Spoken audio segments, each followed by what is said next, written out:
সম্মানিত হাজিরিন, এ দাওয়াত ও তাবলীগ জামাতের কাজ হযরত আদম আলাইহিস সালাম থেকে নিয়ে শুরু করে আমাদের নবী পর্যন্ত আল্লাহ তাআলা লক্ষাধিক নবী রাসূল প্রেরণ করেছেন মানব জাতির মুক্তি নাজাত ও কল্যাণের জন্য। কিন্তু আমাদের নবী হযরত মুহাম্মদ সাল্লাল্লাহু আলাইহি ওয়াসাল্লামের ইন্তেকালের পর এই দাওয়াতের কাজ অর্পিত হয় সাহাবা ইকরাম রাদিয়াল্লাহু আনহুমের উপর, তাদের পর তাবেঈন, তাবে তাবেঈন, আইম্মায়ে মুজতাহিদিন, বুজুর্গানে দিন, সালফে সালিহিন, এমনি ভাবে এক পর্যায়ে এসে এই দাওয়াতের কাজ প্রায় বন্ধ হয়ে যায়। এমনকি মুসলিম জাতি ফাজির, ফাসিক ও মুরতাদ হতে আরম্ভ করে ইসলাম ও দ্বীন থেকে দূরে সরতে থাকে। দেশ ও জাতির দুর্দিনে এমন পরিস্থিতি অবলোকন করে হযরত মাওলানা দারুল উলুম দেওবন্দের কৃতি সন্তান হযরত মাওলানা ইলিয়াস রহমাতুল্লাহি আলাইহি ইলহামের মাধ্যমে ৬টি উসুলের ভিত্তিতে কুরআন ও হাদিসের আলোকে শুরু করেন দাওয়াত ও তাবলীগ জামাতের মেহনত। এটা শুরু করেন ভারতের নির্ভীক পল্লী মেওয়া থেকে শুরু করেছিলেন এ দাওয়াত ও তাবলীগ জামাতের সূচনা। এর মুখ্য উদ্দেশ্য কি ছিল? এর মুখ্য উদ্দেশ্য ছিল আল্লাহর হুকুম মতো চলা, নবীর তরিকায় চলা, দুনিয়াতেও শান্তি, আখিরাতেও শান্তি আর কামিয়াবি। এই মহান পুরুষ দাওয়াত ও তাবলীগ জামাতের মেহনতে তার সারাটি জীবনকে ব্যয় করে দিয়েছে। ২০ বছর যাবত তিনি এই কাজ আঞ্জাম দেন। সূরার মাধ্যমে, উসুলের ভিত্তিতে সুন্দরভাবে আলেমদের দিক নির্দেশনায় পরিচালিত হচ্ছিল এই দাওয়াত ও তাবলীগ জামাতের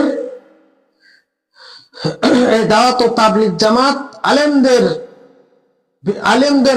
আলেমদের মাধ্যমে দিক নির্দেশনায় সূরার মাধ্যমে চলতেছিল।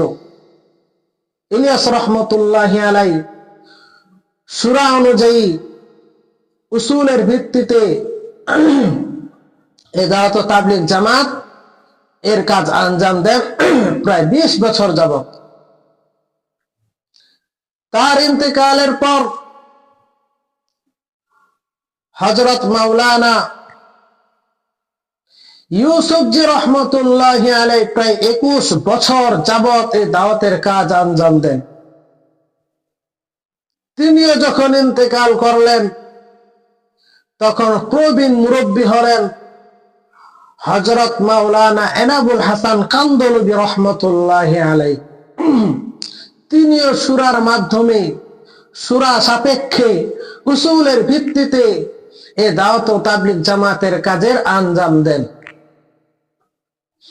এই ৩ বুজুর্গ থাকাকালীন অবস্থায় কোনো বিতর্কতা ছিল না, কোনো হাঙ্গামা ছিল না।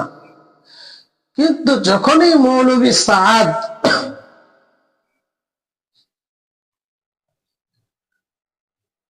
উপরোক্ত মুরব্বীদের উসুলকে ভঙ্গ করে সূরাকে অমান্য করলো,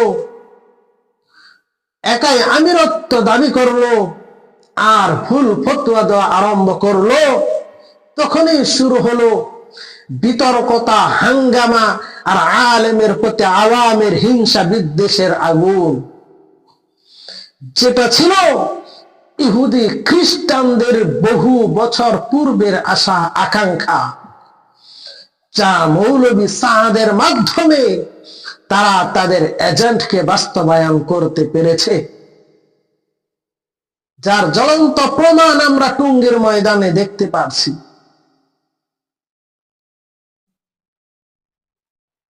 সম্মানিত হাজিরিন, কি অপরাধ ছিল তাদের! রাত্রি বেলায় যখন মানুষ ঘুমন্ত অবস্থায় অতর্কিত ভাবে তাদেরকে হামলা করে,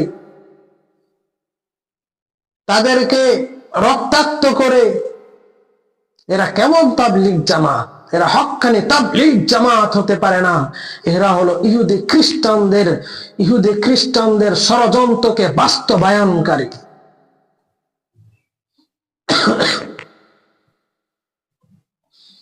আল্লাহ তাআলা আমাদেরকে সঠিকটা বুঝবার তৌফিক দান করুন।